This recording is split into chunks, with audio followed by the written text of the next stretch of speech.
Boa tarde a todas e todos. Esse é o segundo encontro do primeiro ciclo de palestras Filologia e Sociedade, Memória e Identidade, que está sendo organizado no âmbito do projeto de extensão que tem o mesmo nome. É um prazer tê-las e tê-los aqui novamente conosco nessa tarde, hoje com um novo convidado para conversar com a gente, apresentar um pouquinho do seu trabalho, da sua pesquisa, o professor Marcelo Diego. O professor Marcelo Diego é graduado em Letras, habilitação Português e Literaturas, pela Universidade Federal do Rio de Janeiro, e em Artes, habilitação História da Arte pela Universidade do Estado do Rio de Janeiro. É mestre em Ciência da Literatura, com concentração em Literatura Comparada pela UFRJ, e é mestre e doutor em Espanhol e Português, com concentração em Estudos Luso-Brasileiros pela Universidade de Princeton, instituição pela qual também é especialista em estudos latino-americanos. Atualmente, é professor adjunto de Literatura Comparada do Departamento de Ciência da Literatura da Faculdade de Letras da UFRJ. Editor executivo da revista eletrônica Machado de Assis em linha, coordenador adjunto do site machadodeassis.net e membro do grupo de pesquisa cadastrado no CNPq, Ficção de Machado de Assis, Sistema Poético e Contexto. Seus principais interesses de pesquisa são as relações intertextuais e intersemióticas entre autores brasileiros e o repertório europeu nos séculos XIX e XX. Tem artigos e resenhas publicados em periódicos nacionais e internacionais, experiência de trabalho com tradução, revisão, preparação de originais, estabelecimento de texto e produção editorial. Integra, desde 2019, o projeto de extensão Filologia e Sociedade, Memória e Identidade. Então, mais uma vez, dou as boas-vindas ao professor Marcelo. Ficamos muito felizes com o seu aceite de participar aqui nessa tarde dessa conversa, né, dessa palestra, diálogo, conversa aqui, né? Você achar melhor, se sentir mais à vontade de fazer. Passo, então, nesse momento, a palavra a você. Fica à vontade. Boa tarde, Tiago. Boa tarde a todos, todas e todos. É um prazer enorme estar aqui, agradecendo a todas e todos, ao Tiago, a toda a equipe do projeto de extensão Filologia e Sociedade, a Deise, a Karen, a Frane, a Laura, enfim, todas e todos. É um prazer participar. Quero começar dizendo que entendo essa minha participação aqui hoje como realmente uma conversa, uma roda de conversa. Eu pretendo falar durante meia hora, apresentando um pouco o que eu estou fazendo agora, nesse momento de pesquisa relacionado a Machado de Assis e a filologia, e depois a gente conversar, que acho que é o que tem de mais interessante, né? Quero dizer logo de início que o meu percurso, esse é um projeto de extensão que tem como centro a filologia, então ele é levado à frente por filólogos, né? E o meu percurso é um pouquinho diferente. Eu achei interessante que a primeira convidada foi a Rosângela, da Casa de Rui Barbosa, que na verdade não é uma filóloga, trabalha na parte de arquivo, né? E agora eu, que também não sou filólogo, sou professor de literatura, o que só mostra o quanto essa é uma área que contribui para muitas outras áreas e para a qual muitas outras áreas também contribuem. É uma área cujo sentido se dá, não é justamente nos seus vasos, nas suas comunicações, nos seus vasos comunicantes com outras áreas. Então, como eu disse, eu sou professor de literatura, o meu olhar para o texto é sempre pelo viés da literatura. O meu interesse no texto é o interesse literário. Tiago e Laura vão ouvir de novo, porque eu sempre começo com essa história, não é? Mas como é que eu, um estudante, depois um professor de literatura, vinha me interessar e acabar trabalhando com crítica textual ou filologia? A partir daí, desse trabalho na Casa de Rui Barbosa, que eu comecei a me familiarizar com a crítica textual. Falando na Casa de Rui Barbosa e falando na pesquisadora Marta Lucena, a minha fala hoje será um relato daquilo que nós poderíamos chamar de um work in progress, ou um projeto em andamento, né? Algo que eu vou comentar sobre aquilo que eu estou fazendo agora, neste momento, que é um trabalho com ela, né? Em parceria com ela, que é uma edição do Memorial de Aires. Memorial de Aires, daqui a pouco eu falarei um pouquinho mais particularmente sobre romance. No que consiste esse projeto que nós estamos trabalhando agora? É uma edição para a editora, é uma edição do Memorial de Ares que nós estamos preparando para a editora Penguin Companhia das Letras. Acho que alguns de vocês talvez conheçam, né? Essa é uma edição, deixa eu mostrar, com essa carinha, esses livrinhos cor de laranja. Marta e eu tivemos a honra e o prazer de fazer o estabelecimento de texto e as notas de Memórias Póstumas de Brás Cubas e estabelecimento de texto, notas e introdução de Helena, esses 2 romances de Machado de Assis. E agora, a convite da editora, estamos preparando a edição de Memorial de Ares. A edição Penguin, ela tem... Então, é um projeto... Peço perdão pela repetição, mas é um projeto em andamento, então tudo que eu digo agora... E é um relato apenas meu, tem um relato, para ser completo esse relato, precisaria do relato da Marta também, da experiência dela com esse trabalho. Mas, então, é bastante parcial. Mas como eu vejo, o que eu vejo que tem de muito particular e de interessante no convite da Penguin Companhia das Letras para que nós preparássemos essa edição? A Penguin é uma editora que tem quase 100 anos de história, ela é inglesa, né? Ela surgiu no Reino Unido, a coleção Penguin Classics, os clássicos Penguin, surgiu no Reino Unido em 1935. Né? E no Brasil, depois da fusão com a Companhia das Letras, em 2011.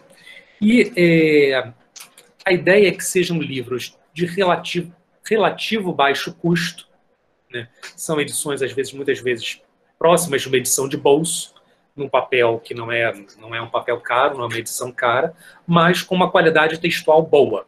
Não é uma edição crítica, não é uma edição diplomática, não é uma edição com nenhuma das características das edições nas quais geralmente os filólogos trabalham.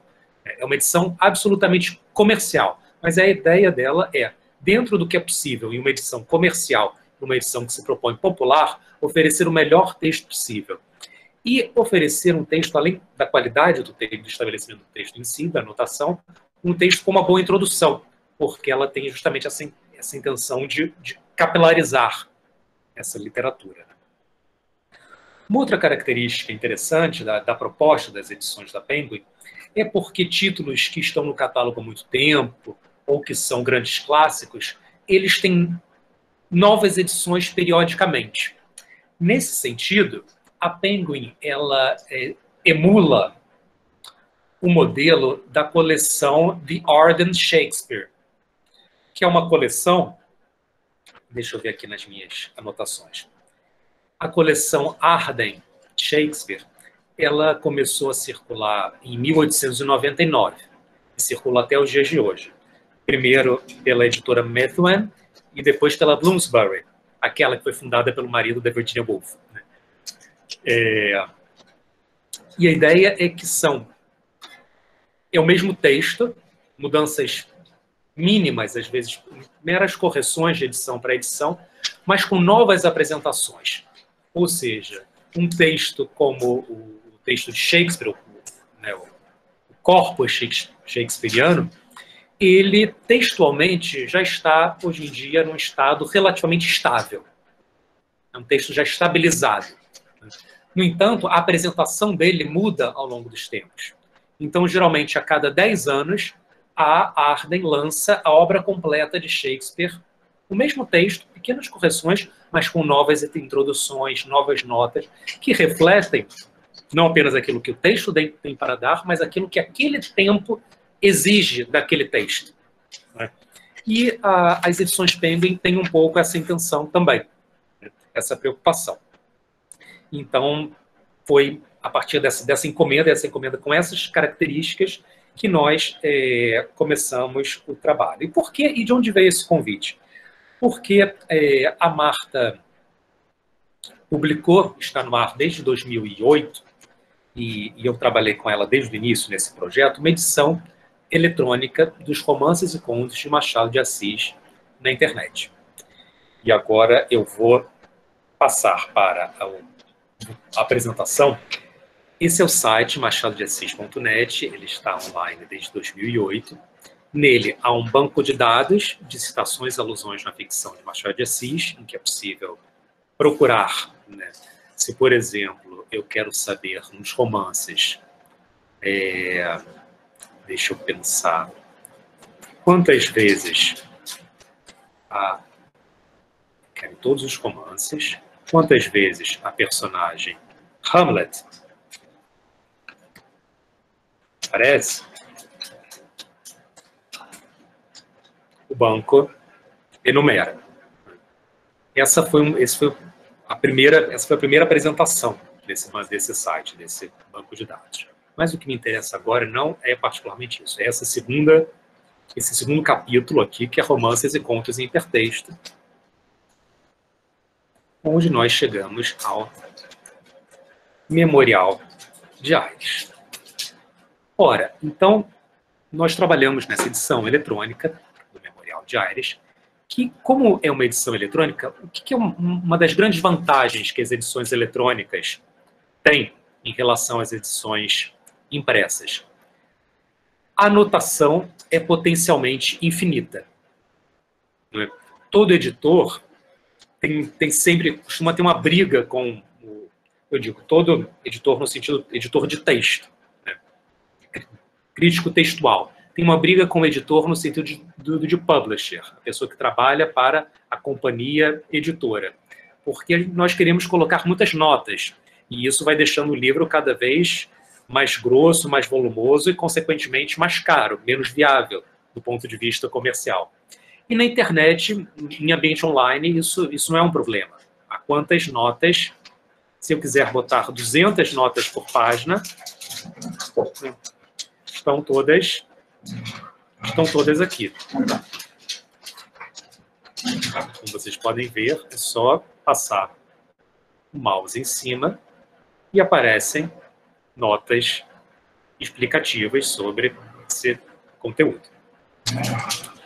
Vou voltar para cá e interromper a apresentação.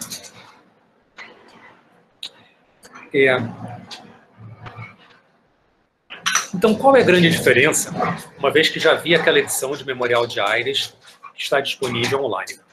Quais são as principais diferenças em relação à impressa que nos está encomendada?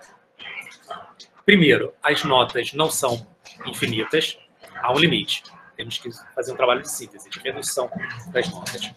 E também, em relação ao texto, a internet nos permite mudanças a qualquer momento. Se nós detectamos que há uma vírgula fora do lugar, podemos ir lá, é só falar com o programador, e ele vai e tira aquela vírgula fora do lugar. O livro não, uma vez que está impresso, só na próxima edição.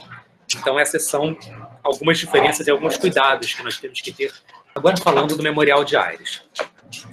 Esse é um exemplar da Comissão Machado de Assis. Memorial de Aires. Machado de Assis publicou 9 romances. Memorial de Aires é o último deles. E foi publicado em 1908, justamente no ano da morte de Machado de Assis. Memorial de Aires, se eu não me engano, ele foi impresso em junho ou julho. Ele chegou às livrarias em junho ou julho e Machado morreu em setembro. Então, é realmente um livro dos últimos momentos de Machado. Em 1958, no aniversário de 50 anos da morte de Machado, o presidente, em resposta a uma demanda de uma série de intelectuais, o presidente Juscelino Kubitschek estabeleceu a Comissão Machado de Assis, uma comissão de especialistas, filólogos e literatos, dedicada a criar uma coleção, um texto definitivo da obra de Machado de Assis. E esse é o relativo ao Memorial de Aires. A Comissão Machado de Assis trabalhou de 58 até 75. Ou seja, foram 58 a 75, e isso são 17 anos de trabalho. E não chegaram a publicar a obra completa de Machado. Publicaram todos os romances e todos os livros de contos, menos um. Então, faltaram os contos de Relíquias de Casa Velha e os contos que não foram publicados em livro. Não é? Mas, em relação aos romances sobre os quais a Comissão Machado de Assis se debruçou, o trabalho foi um trabalho que, enfim, entra nos anais da história da filologia no Brasil, porque é um trabalho muito bem feito. Eventualmente, nós ainda encontramos um ou outro detalhe que possa ser corrigido, ou por, de fato, um erro que tem que ser corrigido, ou porque os critérios de lá para cá mudaram, mas, no geral, trata-se de um trabalho impecável, não é? Então, esse é o Memorial de Aires e esse é o estado da arte do Memorial de Aires. Uma vantagem do Memorial em relação a outros romances, na hora de pensarmos uma nova edição dele, é porque é um dos romances menos lidos de Machado. E, portanto, um dos romances que teve a sua tradição textual, que viu a sua tradição textual sofrer menos interferências. Dou o contra-exemplo. Memórias Póstumas de Brás Cubas. É um best-seller, é um livro que lidíssimo. Todos nós já lemos, todo mundo na escola lê Memórias Póstumas de Brás Cubas, Dom Casmurro, na Faculdade de Letras também. É um livro que você, com 2 cliques na internet, tem centenas de edições online. Você indo até a banca de jornal da sua esquina, você pode comprar por R$5 uma edição de Memórias Póstumas de Brás Cubas. Isso é muito bom em termos de divulgação da obra. No entanto, isso, como é uma obra que está em domínio público, não há um controle da qualidade desses textos.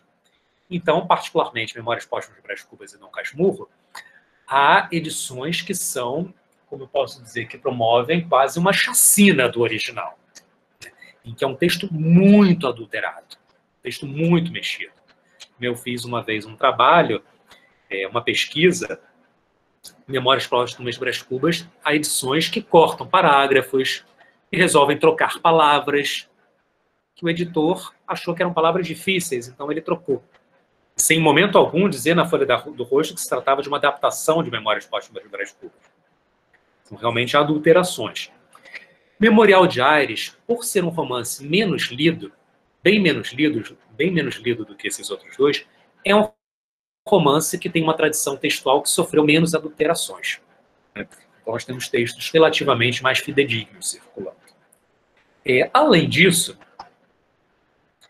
apenas de dois romances de Machado de Assis, nós conhecemos os manuscritos, que são justamente os 2 últimos, Isaú e Jocó e Memorial de Aires.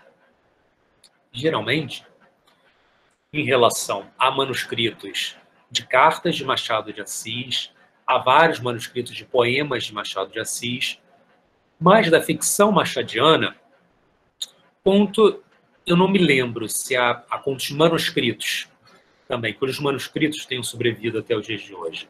Mas, não me lembro. Mas de romance, dos 9 romances, os 7 primeiros não têm. Os manuscritos não sobreviveram.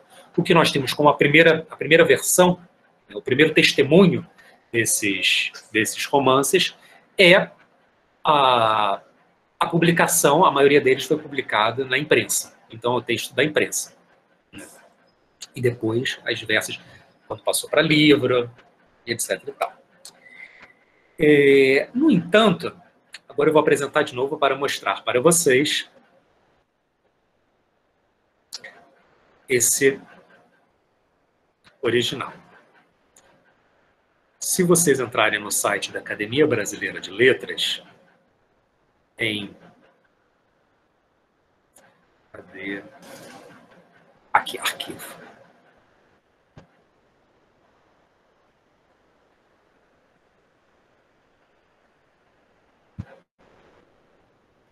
Consulta o acervo arquivístico.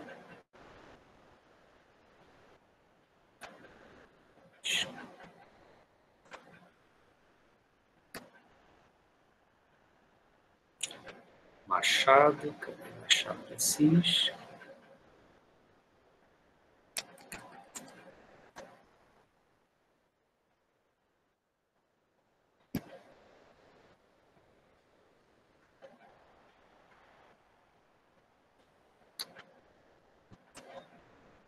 E aqui nós temos o original.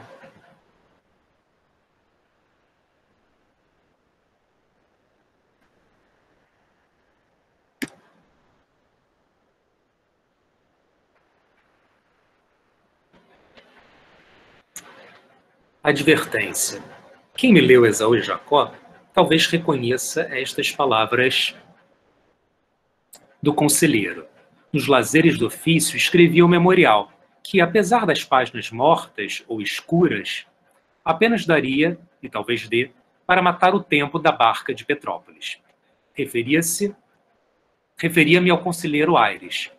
Tratando-se agora de imprimir o memorial, achou-se que a parte relativa a uns 2 anos, 1888 e 1889, se fosse decotada de algumas circunstâncias, anedotas, descrições e reflexões, poderia dar uma narração seguida, e aí vai. Volto agora. Pronto. Então, por um lado, é um privilégio, em relação ao trabalho com o Memorial de Aires, nós termos esse manuscrito de Machado. No entanto, é um manuscrito que nos diz muito pouco, né? Que, em termos de valor genético, ele não é tão rico quanto nós esperaríamos. Explica um pouco isso, a informação que nós temos dos biógrafos e até pela pesquisa documental, de que Machado passava limpo os seus manuscritos, muitas vezes. Machado de Assis, como vocês sabem, era funcionário do Ministério da Agricultura. Ele nunca ganhou a vida sendo escritor. São pouquíssimos escritores no Brasil que ganharam a vida como escritor. Há documento de ofícios dele em que há 6 rascunhos até se chegar ao original. Ele redigiu 7 vezes, passou a limpo. Então, essa lição do manuscrito, ela é praticamente idêntica à primeira edição. Tem muita pouca variação genética. O trabalho dele, de lixa, de verniz, se deu em versões anteriores. Então, nós acharíamos que vamos encontrar muitas novidades, muitas dicas do trabalho, da evolução, da gênese dessa obra, mas não é tanto assim. Então, ou seja, nós temos esse manuscrito, temos a primeira edição. Agora eu vou mostrar para vocês a primeira edição. E agora a Biblioteca Brasiliana Mindlin, também é uma fonte fundamental. Esse daqui, a Biblioteca Brasiliana, pertenceu ao José Mindlin, hoje na Universidade de São Paulo. E esse é o exemplar da primeira edição de Memorial de Aires. Como se não bastasse ser um exemplar da primeira edição, o exemplar da Biblioteca Mindlin ainda tem o luxo de ser um exemplar com a dedicatória do Machado ao crítico e amigo dele, José Veríssimo. Memorial de Aires. Ao querido amigo José Veríssimo, lembrança acho que é lembrança de velho amigo, Machado de Assis. Essa daqui é a edição que serve realmente como o nosso padrão ouro em termos da vontade do autor. Aqui é aquele mesmo texto que nós lemos, a advertência. Quem me leu Esaú e Jacó talvez reconheça estas palavras no prefácio. Então, gente, contei um pouco da tradição textual desse romance, um pouquinho de como surgiu esse projeto, não é? Agora, pensando no que nós estamos fazendo. Por que eu intitulei essa fala de Memorial de Aires, coincidentemente, MDA, como Machado de Assis, e ele brinca com isso ao longo do romance, no início do romance. Por que eu chamei Memorial de Aires revisitado? Porque justamente por ser um romance que tem o seu texto e o seu contexto relativamente bem assentados, é um texto que ele se presta à revisita. Por isso eu comentei eu comecei essa fala contando para vocês da proposta da Penguin, de como ela era inspirada na Ardent Shakespeare, né? Porque um trabalho de estabelecimento de texto de Memorial de Aires, de edição de Memorial de Aires, não vai descobrir um manuscrito novo, né? Ou então há erros de estabelecimento grosseiros que adulteraram o texto. Não. É um texto que está há pouco em disputa em relação a esse texto. E também há pouco em disputa em relação às suas condições imediatas de produção e circulação. O contexto, em termos biográficos, editoriais, sociais, também já foi bastante estudado. Então, nós nos aproximamos desse romance como toda edição é uma revisita. Seria uma ambição vã, querer ter um grande trunfo, uma grande novidade, uma releitura. Vamos mudar a leitura de Memorial de Aires, vamos apresentar um texto completamente novo, mexendo. Não. Memorial de Aires, ele pede uma revisita, né? É olhar de novo para aquela mesma paisagem, iluminando uma ou outra coisa, uma luz um pouquinho diferente. E no que, então, se não é na diferença do tratamento textual, em que consiste esse novo olhar, essa nova luz? Principalmente na introdução e na anotação.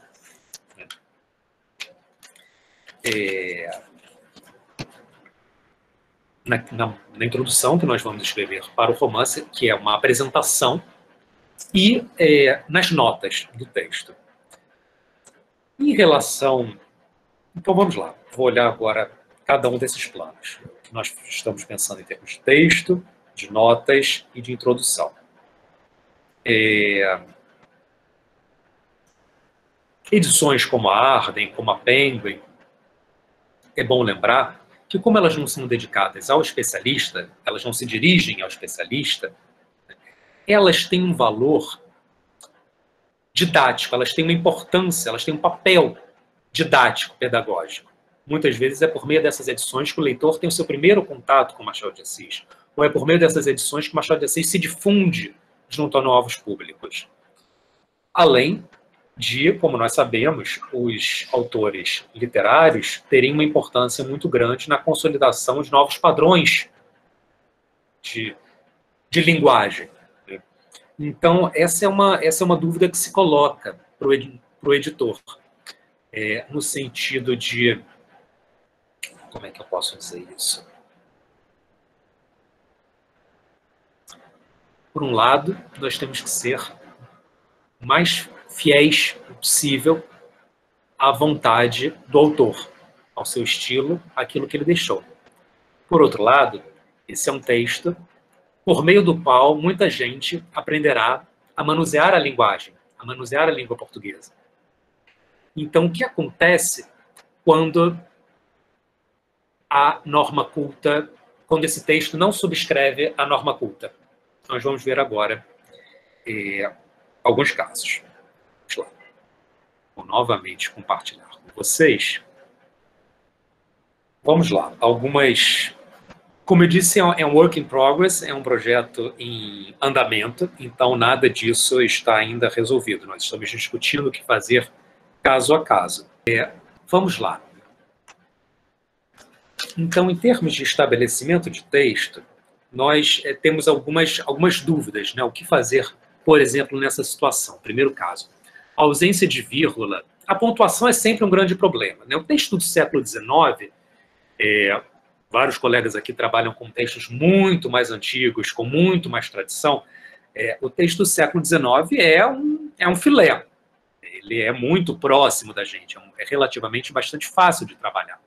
A principal dificuldade, a padronização, a atualização ortográfica, isso não é um problema. A grande dificuldade geralmente consiste na pontuação. A pontuação que foi padronizada, foi codificada muito mais recentemente. Então, nesse caso aqui, por exemplo, já os visitei 2 vezes, o narrador, que é o conselheiro Aires, fala sobre o seu casal sobre um casal de amigos, os Aguiares. Já os visitei 2 vezes e o marido a mim. Ora, nós teríamos que ter, atualmente, pela norma culta da língua portuguesa, essas 2 vírgulas, porque nós temos 2 sujeitos diferentes e nós temos uma elite fiel ao texto machadiano, correndo o risco de reproduzir uma prática textual que não é aquela, né, de maior prestígio, não é aquela, não é a língua, não é a norma culta da língua portuguesa atual, ou não, ou corrigi-la, né?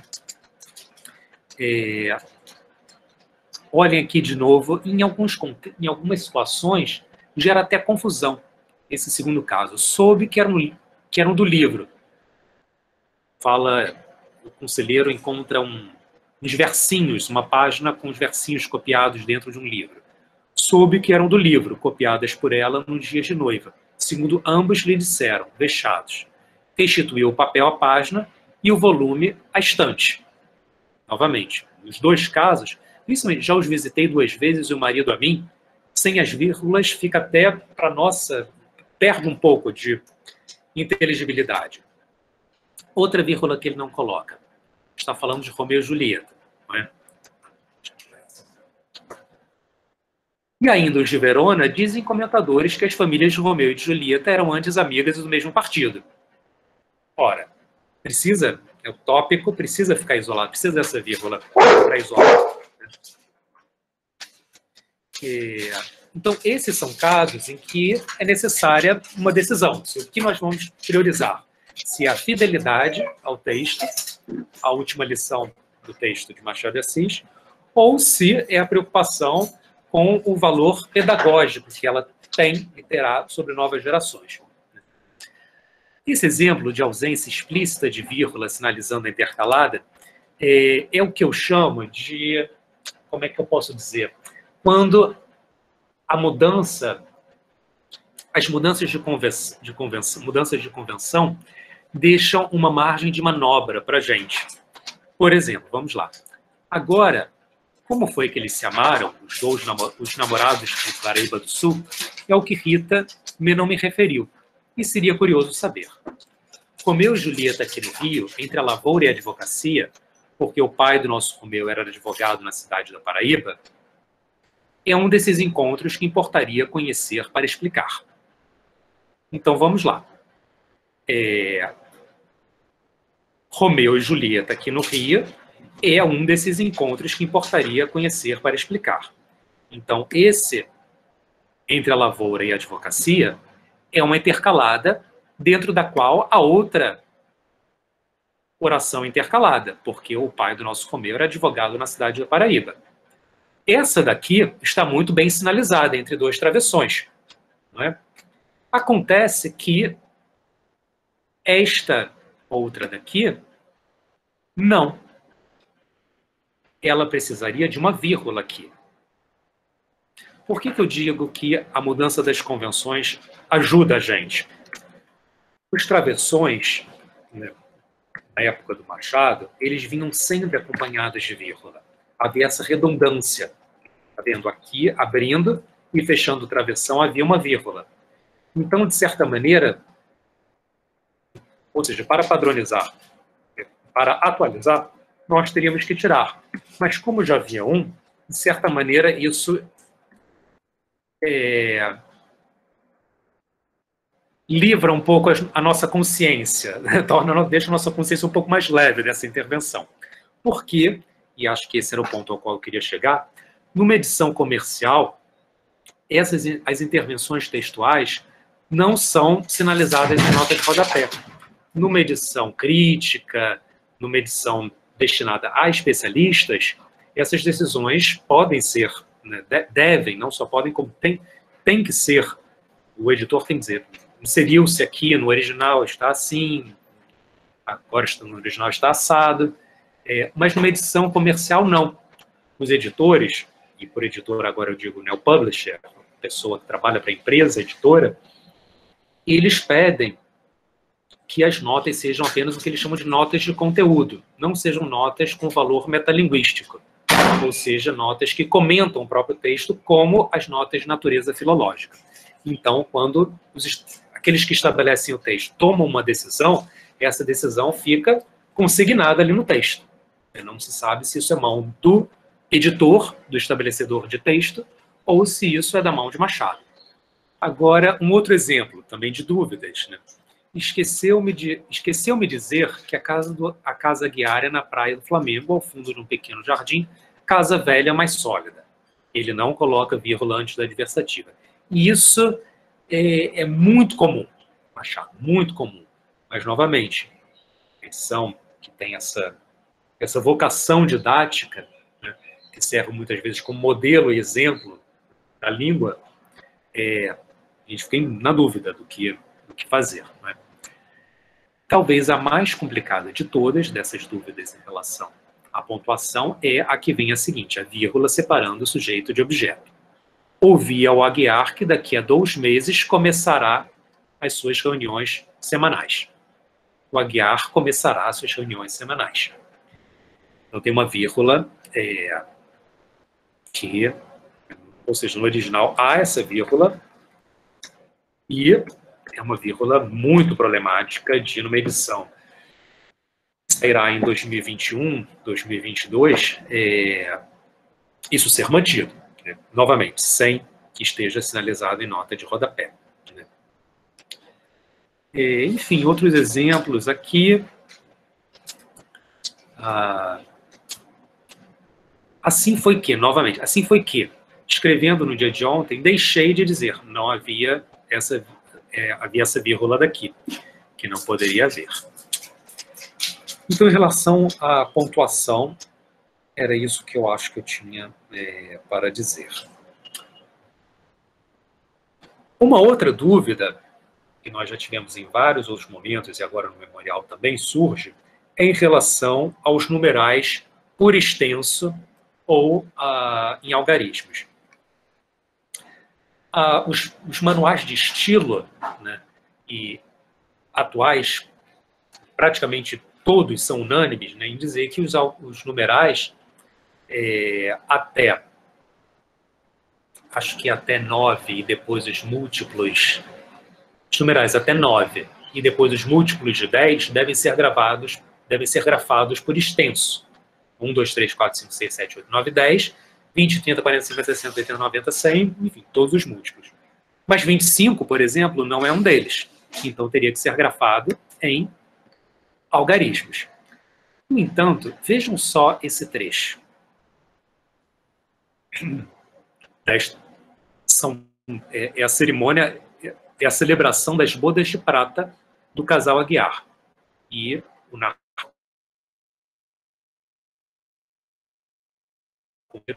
tirar o coração. Hipérbole permitida para dizer que em ambos nós, em mim ao menos, repercutia a felicidade daqueles 25 anos de paz e consolação. Me parece, é o que nós chamamos de atmosfera, para preservar a atmosfera textual. Então, embora fuja, né, ao que é preconizado pelos manuais de estilo contemporâneos, eu acho que tem que ser mantido 25 por extenso, porque tem um valor prosódico muito maior. Algo que, e por fim, o último ponto, né, das questões textuais, a edição da Comissão Machado de Assis, ela manteve o hífen em Santa Pia.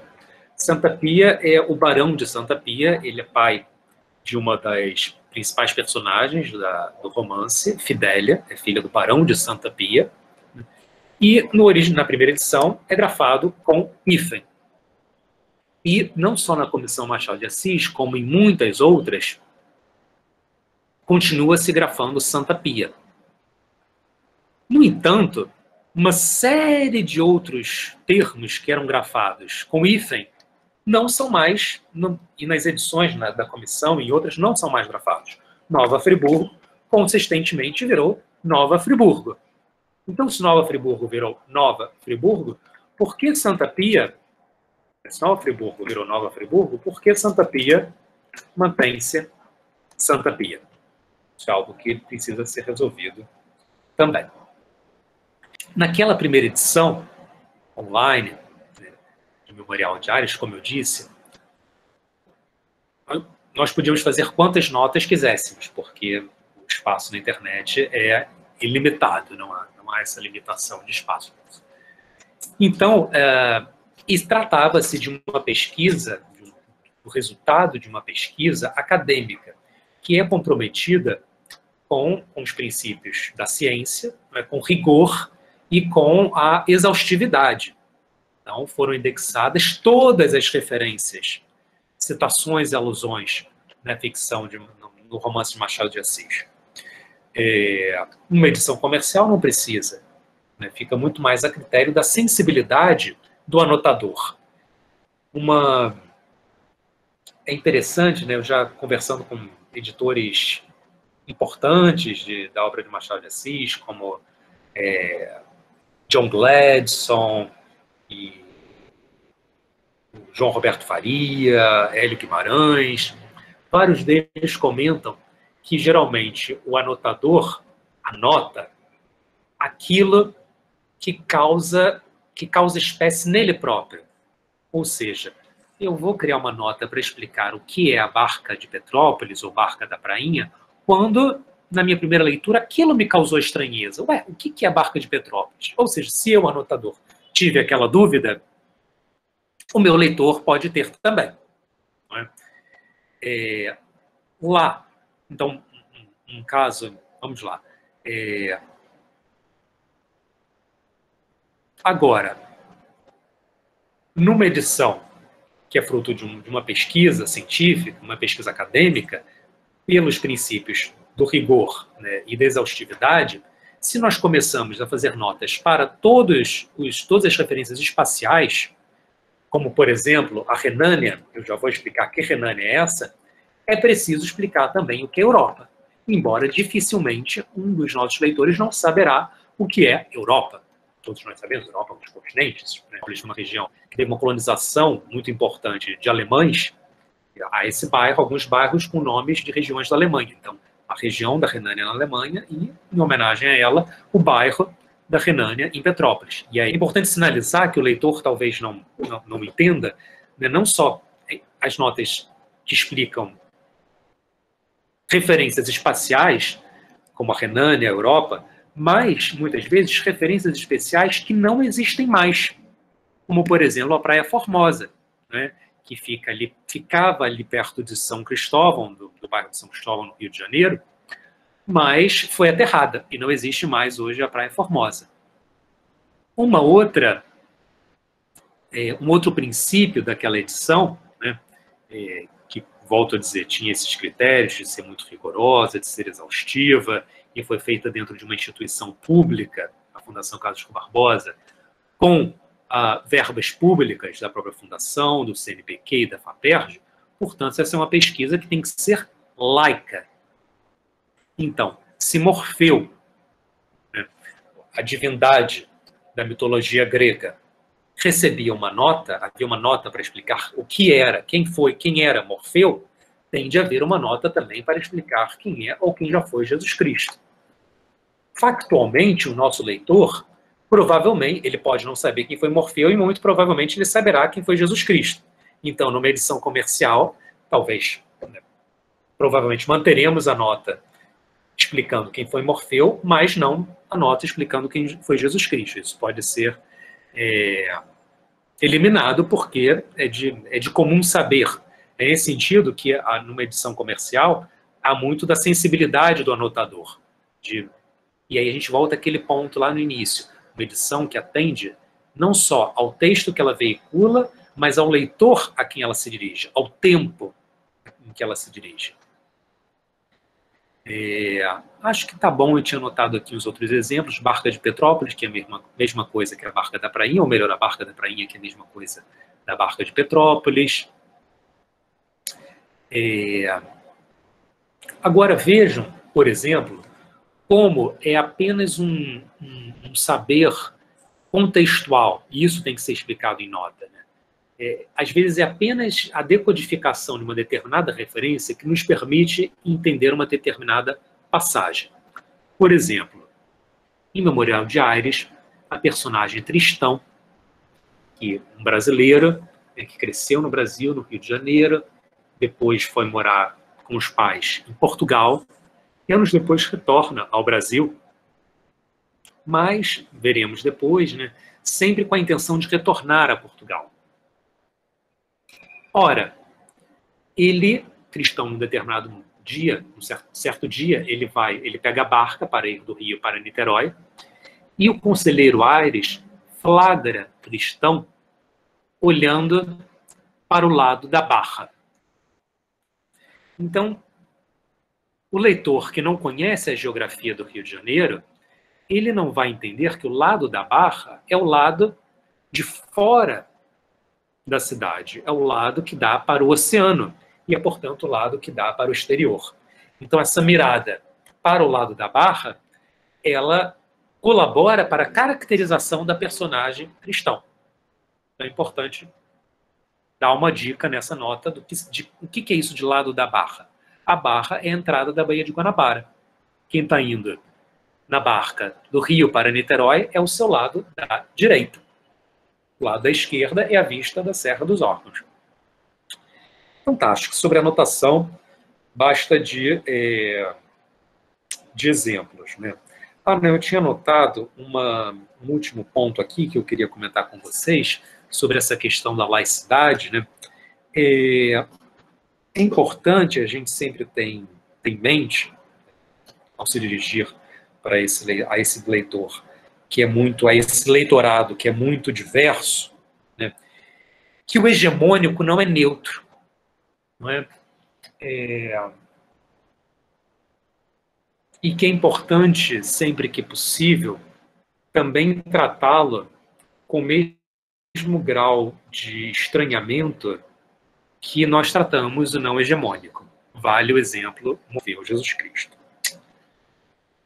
Ok.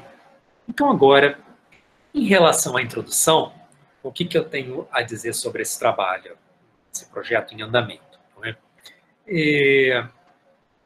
Muitas vezes, numa edição crítica ou numa edição dirigida a especialistas, a introdução ela é um verdadeiro ensaio crítico-interpretativo.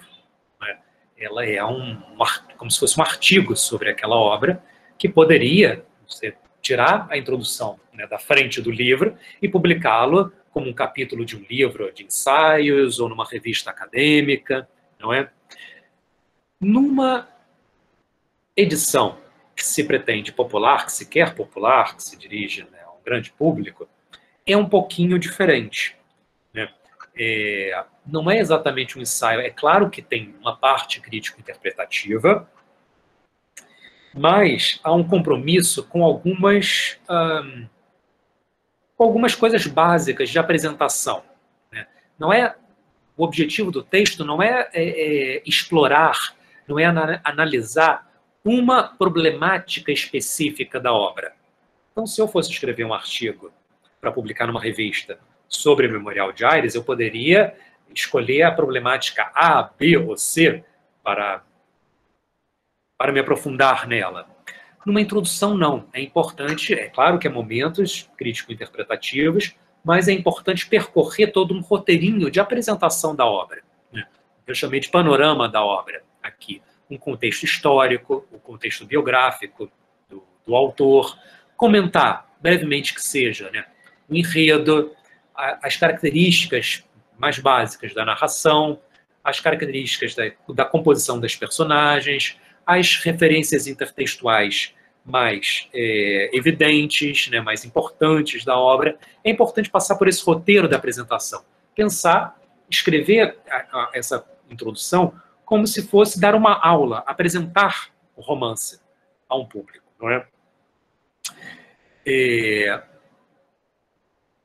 Também é importante fazer uma revisão da crítica, né, o que nós podemos chamar de uma revisão de literatura, no caso, literatura crítica.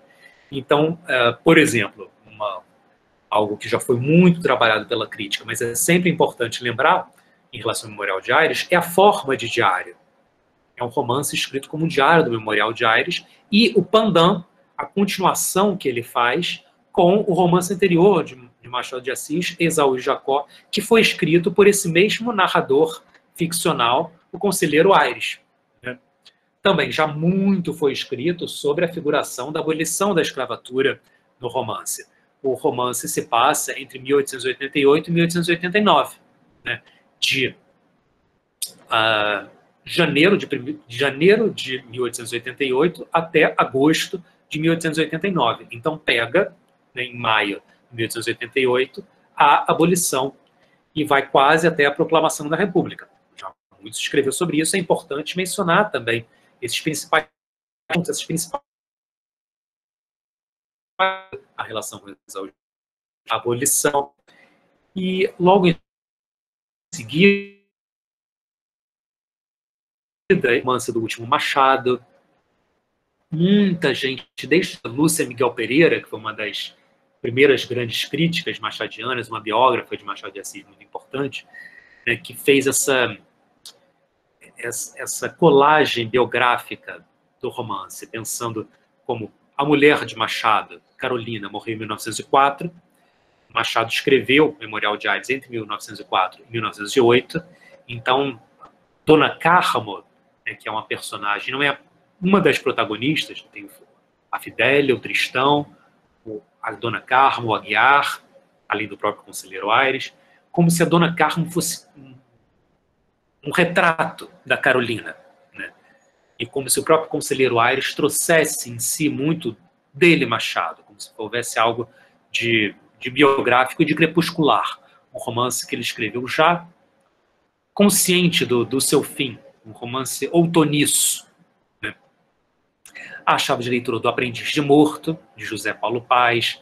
O Hans Ulrich Gumbrach escreveu um artigo belíssimo sobre The Beautiful Form of Sadness, de como a tristeza é estetizada nesse romance. Pedro Meira Monteiro, que por coincidência ou não, foi o meu orientador de doutorado, tem um outro artigo muito importante, um ensaio muito importante chamado Futuro Abolido, em que ele fala sobre, né, como todas as perspectivas de futuro no Memorial de Aires são sempre interrompidas, né?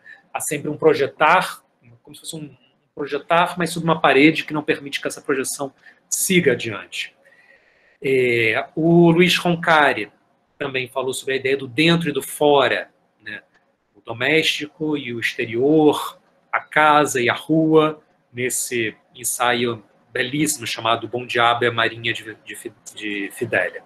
Então, essas, do que eu chamei de revisão da crítica, são as principais abordagens críticas que têm que ser, pelo menos, mencionadas nessa introdução. E aí, finalmente, antes de eu entrar no peraí, e aí, finalmente, por tudo isso que eu comentei agora sobre a introdução, também fica um pouco mais claro o porquê eu intitulei essa fala Memorial de Aires Revisitado. A edição como um todo, ela revisita aspectos de edições anteriores, e a introdução especificamente também tem esse papel, essa vocação, essa inclinação a, mais do que propor algo absolutamente novo, revisitar alguns lugares que já foram levantados. E aí, por fim, no fim da introdução, pensamos em lançar algumas abordagens novas, não é? Que eu compartilho agora com vocês em primeira mão, né? Algumas coisas que eu tenho pensado, ainda nem discutir todas elas com a Marta, né? É um trabalho a quatro mãos, eu estou mostrando aqui as minhas duas. O crítico, teórico, historiador da literatura palestino-norte-americano Edward Said, que muitos de vocês devem conhecer pela obra O Orientalismo, é o grande marco dele, da contribuição dele, ele possui um livro chamado Estilo Tardio, em que ele faz uma reflexão, analisa vários autores e vê como parece existir nesses autores um estilo tardio, uma consciência de que eles estão próximos do fim da sua vida, e isso se manifesta de alguma maneira na forma deles, né? Como uma certa essa consciência da finitude, né? E o Memorial de Aires sempre foi lido muito nessa essa chave. Como eu falei, é do romance crepuscular, outoníço, romance da velhice. E eu acho que não necessariamente.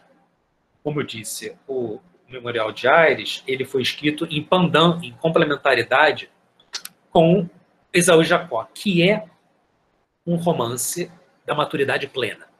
Não tem nada de crepuscular em Esaú e Jacó. Ele é um romance de puro vigor do escritor.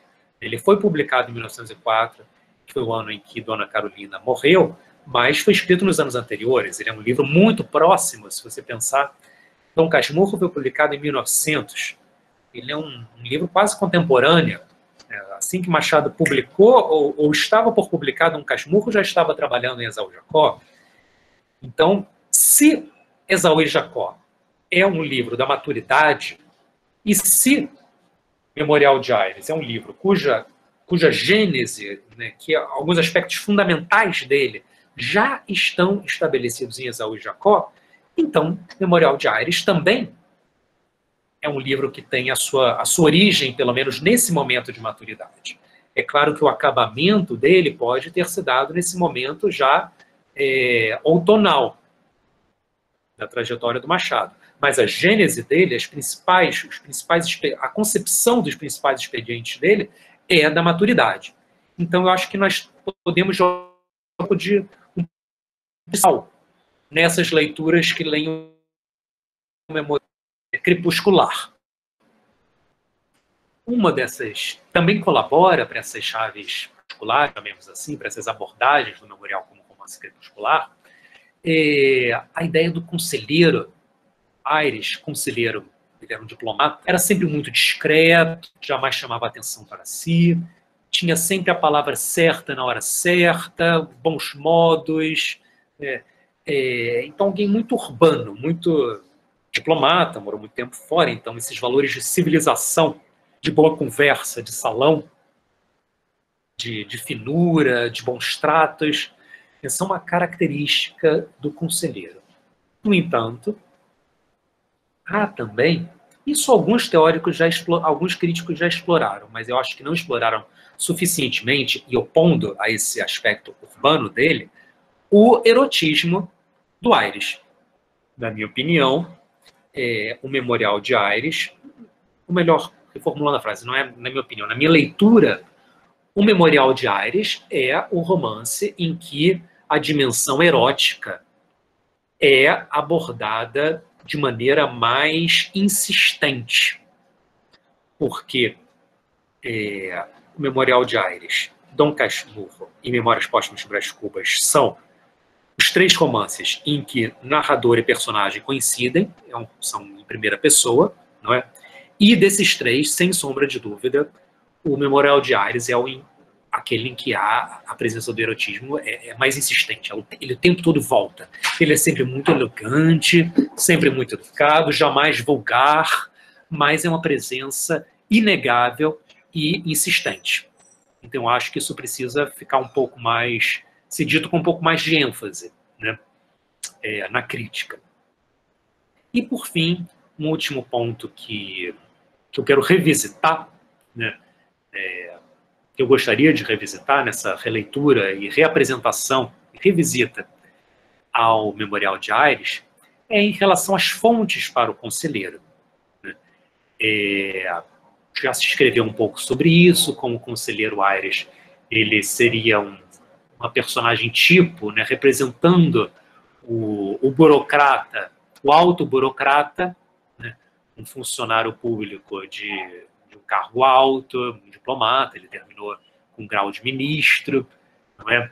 Ele representaria esse nicho social. Mas sempre pensaram de maneira, ele como representante de um grupo, de um nicho, de uma classe social, de maneira abstrata. Assim como haveria modelos da classe, digamos, modelos, né, dos grupos escravos, da população escrava, modelos da população operária, da população burguesa, ele dessa alta burocracia, como uma entidade abstrata. Ora, eu acho que há fontes mais específicas. Né? Nós podemos pensar em alguns diplomatas importantes do Brasil, como Rio Branco, né, o Barão de Rio Branco, como Joaquim Nabuco, alguns outros diplomatas importantes que deram esse aspecto diplomático ao conselheiro. Mas, para mim, e acho que para muitos leitores de 1908, que lessem o Memorial de Aires, ao lerem Conselheiro Aires, os primeiros conselheiros que lhes viria à mente seria um desses outros dois que eu menciono aqui a seguir. Ou o conselheiro Acácio, personagem secundária do Primo Basílio, de Eça de Queiroz, romance de 1878, ou Antônio Conselheiro, personagem histórica, verídica, e que faz parte dos sertões que narra a saga da Guerra de Canudos, de Euclides da Cunha. A Guerra de Canudos aconteceu em 1896, 1897, quando Machado escrevia Dom Casmurro, antes dele começar a escrever tanto Esaú Jacó quanto Memorial de Aires. Então, Machado, durante a escrita de Esaú Jacó e Memorial de Aires, não só ele assistiu nos jornais, lendo nos jornais, todo o drama da Guerra de Canudos, mas ele teve a oportunidade de ler ou de ter contato com Os Sertões, de Euclides da Cunha, que é de 1902.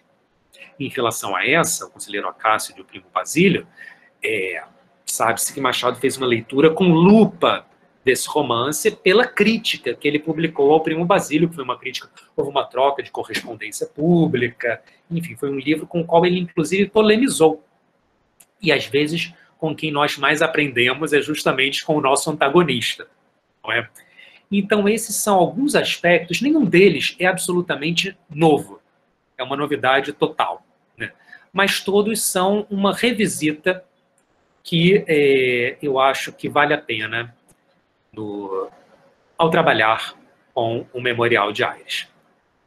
Peço desculpas por ter me excedido, pensei que ia falar 30 minutos, falei 70, mas espero que não tenha sido muito chato. Agora sou todo ouvidos para vocês. Muito obrigado, Marcelo, de forma alguma, foi ótimo.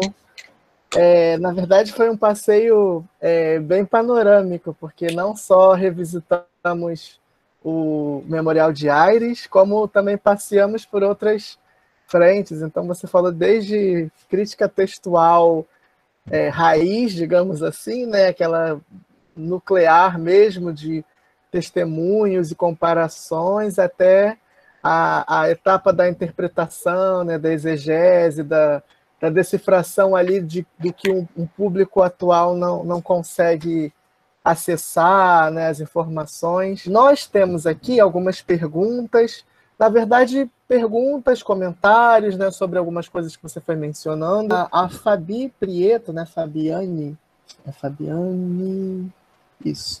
Prieto, perdão, fez um comentário quando você estava falando desse processo de escolhas e das decisões, né, na hora da edição, de produzir uma nova edição. E você mencionou sobre a questão da edição crítica e você alertou que não é o caso dessa edição na qual você está trabalhando, não é uma edição crítica. E ela fez o seguinte comentário: gostaria de ver uma edição assim crítica para ver esses comentários. Pelo que eu me lembro, eu acho que já existem algumas edições críticas dos romances do Machado. Se você quiser comentar um pouco sobre elas, ou, enfim, referir sobre esse trabalho. Olha, o que tem do romance completo é essa da Comissão Machado de Assis que eu falei, né, que funcionou de 58 a 75. E eles conseguiram editar todos os romances. Todas elas foram editadas todas elas têm esse mesmo projeto editorial, só muda a corzinha do fundo. Mas é a mesma capa, mesmo retratinho do Machado, só muda a cor de fundo. Todas foram editadas pelo MEC, com a editora Civilização Brasileira. Não é? Então, do romance, da obra completa, tem essa. Para mostrar um pouquinho para vocês como é a edição crítica, vocês estão vendo aqui a nota no rodapé, né? São anotadas as variantes. Nha, nha, nha em B. Mas vejam, é pouco, né, Thiago? Isso daqui Sim, está limpíssimo. tá Essa bem edição tranquila, está é verdade. muito tranquila, está muito tranquila. Né? Então, quando eu digo que está É, relativamente bem assentado.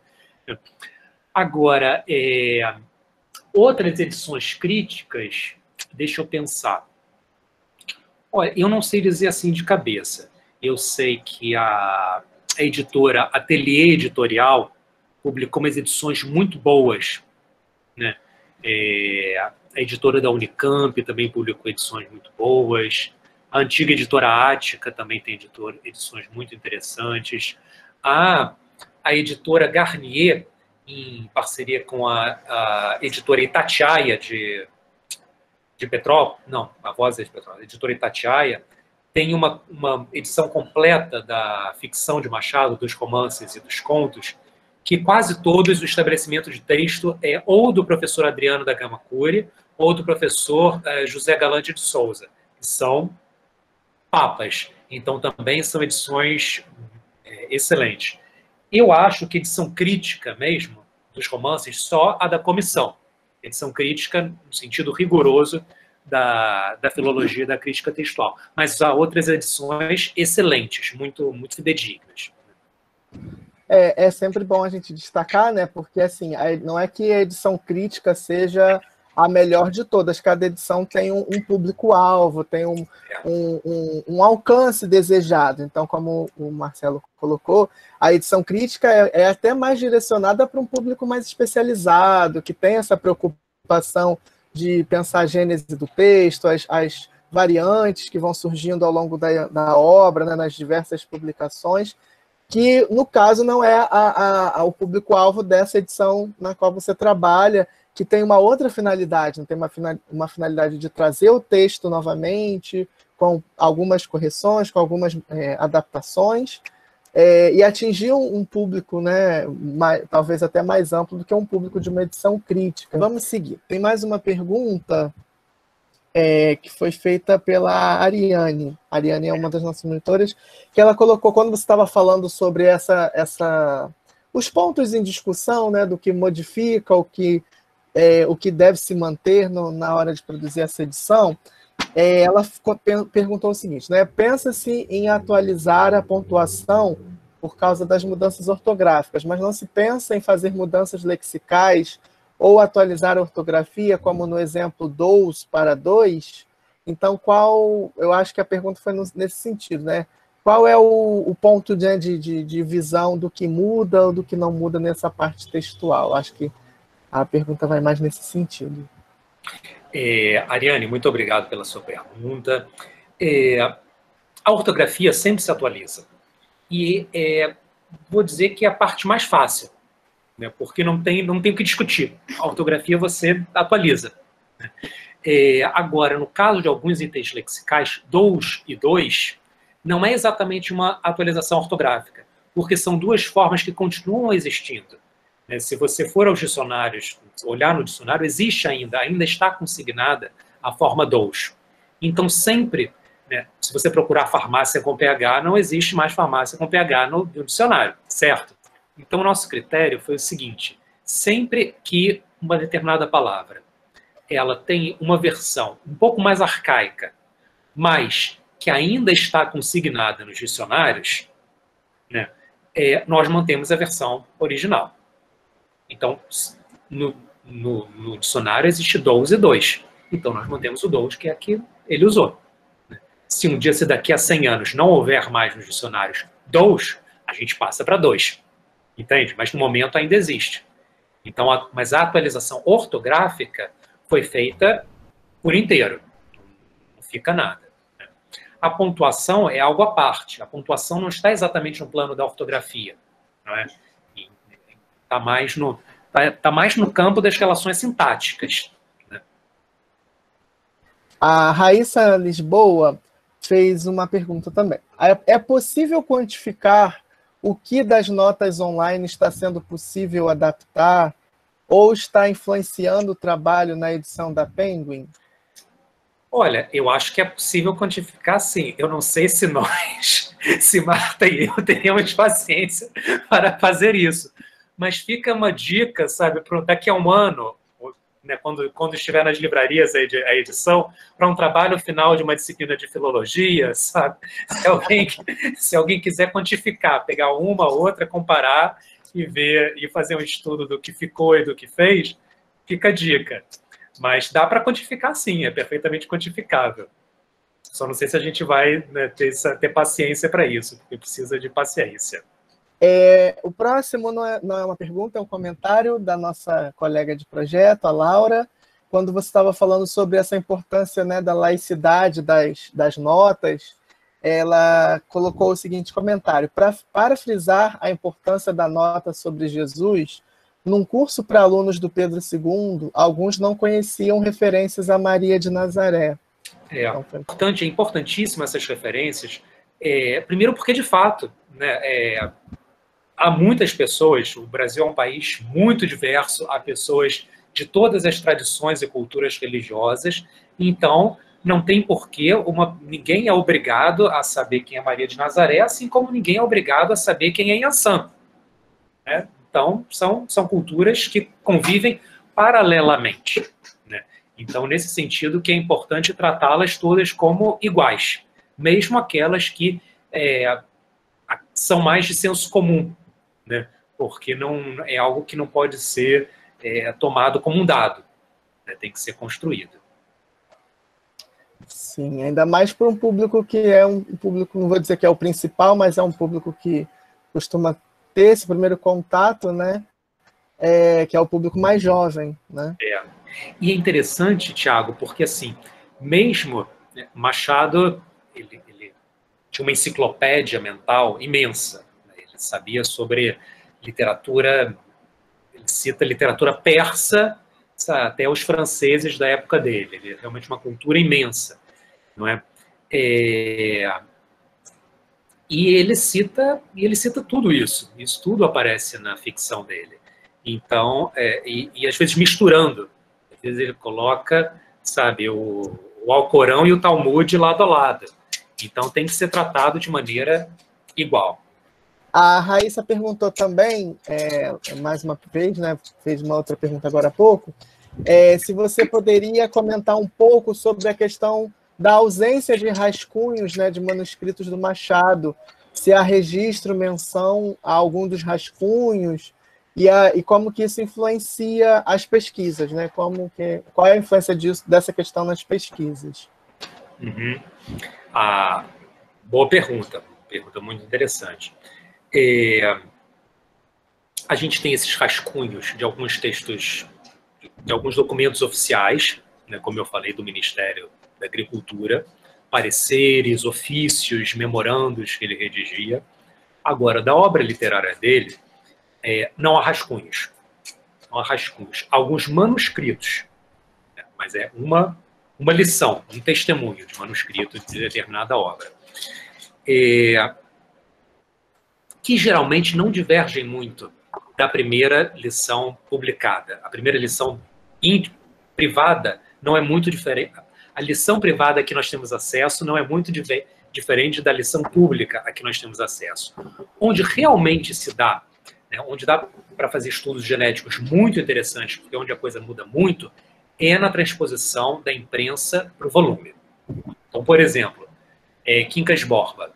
Quincas Borba foi um romance publicado durante anos, no intervalo de anos, né, numa revista, né, publicado, todo mês saía um determinado número X de um capítulo ou alguns capítulos, e depois ele coligiu tudo aquilo e juntou no volume Quincas Borba.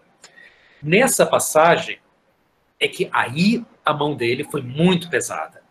Nessa passagem da imprensa, do texto publicado, como ele dizia, nas páginas volantes do jornalismo, né? Um texto que tem que ser escrito, às vezes, com certa pressa, com certa premência, para ser publicado poucos dias depois, até aquilo que ele queria consignar em livro, encadernado. Então, é nessa passagem que o aspecto genético se revela mais do que do manuscrito para o dátiloscrito ou para o impresso. Temos mais duas perguntinhas, eu estou acompanhando aqui pelo chat, eu acho que são as últimas, não, ninguém mais se manifestou, para a gente também não avançar muito no horário. A penúltima é do Zoroastro Neto, ele pergunta o seguinte: como a ideologia, para além dos modus operandi, perpassou pelas obras de Machado? Uhum. Zoroastro, essa sua pergunta é gigantesca. Tem que ter cursos e mais cursos, né, para trabalhá-la. Mas eu não sei se eu entendi exatamente o que você quis dizer com para além do modus operandi. Né? Você quer dizer para além da forma literária que ele adotou, né? Como a ideologia perpassou pelas obras de Machado? Eu vou te responder da seguinte maneira: toda ideologia perpassa integralmente toda a produção artística. Não existe, né, produção de linguagem, produção cultural, que não esteja completamente impregnada de uma determinada ideologia. Então, tudo, criticamente, Machado, por um lado, ele reproduz o pensamento do seu tempo, mas, ao mesmo tempo, ele critica o pensamento do seu tempo. Então, a ideologia não passa, né, a literatura dele não é espelho, não é um vidro pelo qual a ideologia passa. Né? Ele, por um lado, reproduz, mas, por outro lado, critica. Mas em tudo, nos enredos, na voz narrativa, nos comentários que narrador e que personagens fazem sobre o seu momento, nas mudanças formais, quando ele adota a forma romance, depois quando ele faz o romance muito meta-referencial, né? Em tudo está a visão, a ideologia no sentido de visão de mundo dele. Né? Então, não sei como te responder de maneira mais precisa, né? Porque é tanta coisa. Há trechos da obra de Machado, há contos que são absolutamente que não tem nada de genial, crítico, nada disso. Em que ele está fazendo o arroz com feijão da sua época. É uma obra muito extensa e muito variada. Então, há momentos em que sim, que não são obras críticas, nada disso. Que está simplesmente reproduzindo aquele modelão, a maquininha romântica. Está simplesmente reproduzindo. Mas, na maior parte, nas principais obras dele, não. Aí ele reproduz com uma mirada crítica a ideologia do seu tempo. A gente tem uma última pergunta do Diego Gomes. Não sei se entendi bem, mas você falou logo no início que Machado de Assis não era escritor. Fiquei na dúvida se compreendi certo. Não sou acadêmico de letras. Eu acho que foi no momento que você falou sobre a questão de sobreviver como, né, escritor. Mas pode comentar. Diego, olha, eu não sei, provavelmente alguém já pesquisou isso, né? Mas quando começaram a existir escritores profissionais no sentido de que pessoas que sobrevivem, que fazem supermercado, pagam aluguel com o dinheiro que ganham como escritor. Mas isso é muito recente no mundo todo e particularmente no Brasil. Né? A gente pega Clarice Lispector, escrevia para o jornal, era jornalista, era advogada, formada advogada, ia para o jornal. Né? Guimarães Rosa era diplomata, José de Alencar também, né, foi político durante muito tempo, e Machado era funcionário do Ministério da Agricultura. Ele escrevia fora do... Não era o trabalho, no sentido de que não era aquilo com que ele ganhava dinheiro. Então, nesse sentido, que não era um escritor profissional, né, que é algo muito recente. Muito recente. Da grande tradição brasileira, eu acho que há alguns autores que se tornaram escritores profissionais depois de determinada época. Por exemplo, Jorge Amado, a partir de determinado ponto, ele vendia tanto que ele pôde parar de fazer as outras coisas para viver do que escrevia. Né? Mas, hoje em dia, Lígia Fagundes Telles, né, pode viver do que ela escreve, mas não começaram a vida assim. Começaram fazendo outras coisas. Então, é nesse sentido que eu disse que ele não era escritor profissional. Tá bom? Tá ótimo, Marcelo. A gente encerrou então as perguntas. Eu queria, já concluindo, agradecer mais uma vez pela sua participação aqui, pela nossa conversa, pela sua exposição e agora por essa conversa, por esse espaço. Faço né, os agradecimentos também, estendo esses agradecimentos em nome do projeto como um todo, a coordenação. Agradeço a nossa conversa aqui hoje à tarde, foi muito bom te ouvir um pouquinho desse seu trabalho mais recente, compartilhar com a gente esse trabalho de edição. Insisto aos nossos ouvintes, né, aos nossos ouvintes e às nossas ouvintes, que visitem o site machadodeassis.net, é um trabalho fantástico, maravilhoso.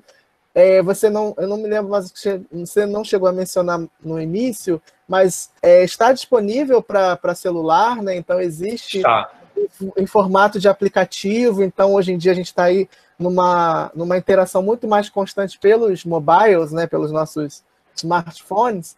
Então, quem quiser baixar também e ter esse aplicativo no celular para ler um pouco mais, conhecer um pouco mais da obra, quem está cursando letras, né, agora e necessariamente vai fazer um curso sobre Machado na graduação, já tem até um texto muito confiável, né, muito seguro ali para fazer a sua leitura obrigatória. E quem gosta da obra do Machado, tem interesse em conhecer, também tem essa via aí gratuita disponível online para conhecer essa obra. Obrigado a você e a todos. É o projeto, enfim, foi um prazer.